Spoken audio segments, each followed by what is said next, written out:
Meskipun aku masih kotor, meskipun aku masih penuh dosa, tapi Allah tahu gak sih kalau aku tuh pengen istiqomah.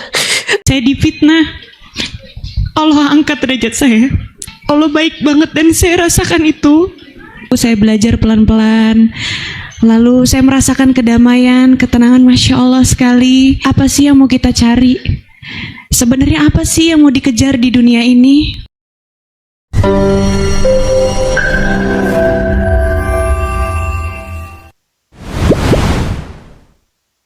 Di balik gemerlap dunia hiburan yang penuh kemilau, terkadang ada jiwa yang merindukan ketenangan yang sesungguhnya. Selamat datang kembali di channel Ulasan Dakwah. Hari ini kita akan melihat sebuah perjalanan spiritual yang menyentuh hati dari seorang Selin Evangelista. Sebuah kisah tentang keberanian melangkah, rasa malu di hadapan Sang Pencipta, dan pencarian makna hidup yang melampaui duniawi. Selama ini hidup Allah berikan, Masya Allah banget buat saya gitu. Allah nggak berikan kekurangan. Allah tuh baik banget sama saya. Tapi apa sih yang saya berikan kepada Allah gitu. Sebelum kita masuk lebih dalam ke kisah inspiratif ini, pastikan Anda menekan tombol like, komen, dan share video ini agar pesan kebaikan ini tersebar lebih luas. Dan bagi yang belum, silahkan klik subscribe agar tidak ketinggalan kisah-kisah inspiratif lainnya. Hijrah bukanlah sebuah proses yang instan. Bagi Selin, momen ini bukan bermula dari kejadian luar biasa, melainkan dari sebuah perasaan halus di dalam hati. Rasa malu atas segala dosa dan kesalahan masa lalu, sementara Allah terus memberikan nikmat-Nya. Hanya Allah yang mampu menerima saya dalam kondisi sekotor apapun saya, sepenuh dosa apapun saya, itu hanya Allah yang mampu menerima itu. Selin menyadari bahwa ketenaran, harta, dan kecantikan adalah titipan.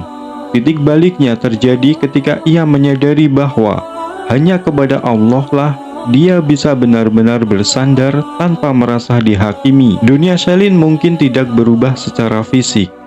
Ujian tetap datang, masalah tetap ada.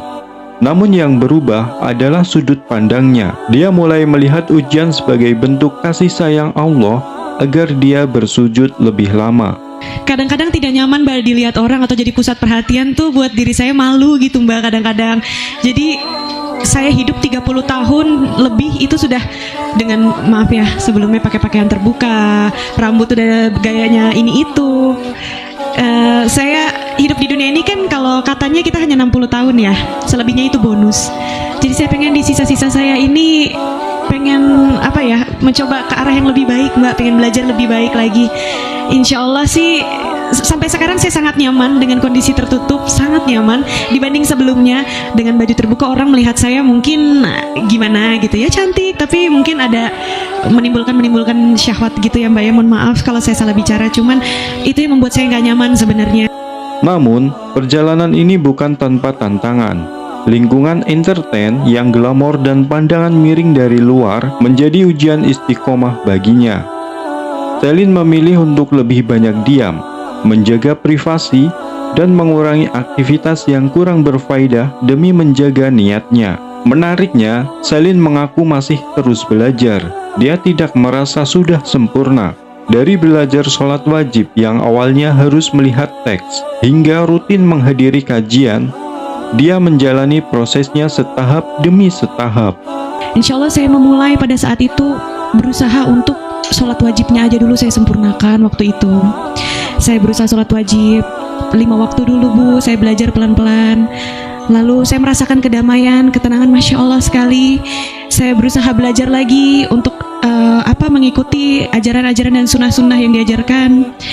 Lalu saya lebih mengenal diri saya sendiri juga. Kenapa sih lebih harus kita mengenal diri kita sendiri? Karena kita harus tahu tujuan hidup kita apa. Apa sih yang mau kita cari? Sebenarnya apa sih yang mau dikejar di dunia ini? Allah berikan semua, Masya Allah buat saya. Anak-anak yang Masya Allah penuh kasih sayang, pinter, Masya Allah. Allah kasih saya nama baik. Saya jatuh di dalam kesedihan, di dalam keterpurukan. Saya jatuh dalam kesalahan, tapi Allah angkat lagi derajat saya. Saya difitnah, Allah angkat derajat saya. Mungkin ibu-ibu melihat saya sekarang Masya Allah banget, baik banget, cantik banget, mungkin Masya Allah ya Bu ya. Tapi saya nggak sesempurna itu Bu.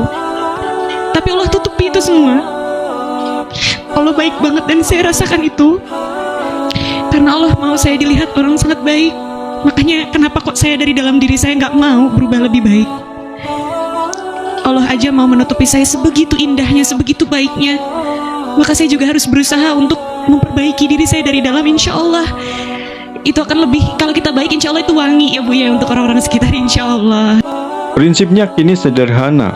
Dia ingin sisa usianya diisi dengan hal-hal yang lebih baik. Dia ingin menjadi contoh bagi anak-anaknya dan meraih kedamaian yang tidak dia temukan di kemewahan Eropa sekalipun, melainkan di tanah suci.